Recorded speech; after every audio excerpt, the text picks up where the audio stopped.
বহুল আলোচিত প্রার্থী রুমিন ফারহানা বিপুল ভোটে জয়লাভ করেছেন। ধান ছেড়ে হাঁস প্রতীক দিয়েই বাজিমাত করেছেন তিনি। এবারের জাতীয় নির্বাচনে তিনি ব্রাহ্মণবাড়িয়া ২ আসন থেকে স্বতন্ত্র প্রার্থী হয়েছিলেন। রুমিন ভোট পেয়েছেন ১,১৮,৫৪৭। তার নিকটতম প্রতিদ্বন্দ্বী বিএনপি প্রার্থী মোহাম্মদ জুনায়েদ আল হাবিব পেয়েছেন ৮০,৪৩ ভোট।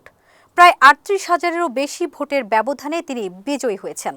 রুমিন ফারহানা বিএনপি থেকে বহিষ্কৃত হয়ে স্বাধীনভাবে নির্বাচনে অংশ নেন। সামাজিক মাধ্যমে তুমুল জনপ্রিয় এই নেত্রী নিজের শক্ত অবস্থান আবারও প্রমাণ করেছেন। তার এই জয়টি নারীদের রাজনৈতিক অংশগ্রহণের দৃষ্টিতে গুরুত্বপূর্ণ বলে অনেকে মনে করছেন।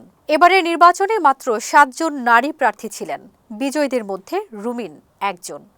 নির্বাচনের আগে রুমিন কিছু ক্ষেত্রে নিরাপত্তা ও প্রচারণা সংক্রান্ত অনিয়মের অভিযোগও তুলেছিলেন, কিন্তু শেষ হাসি তিনিই হেসেছেন।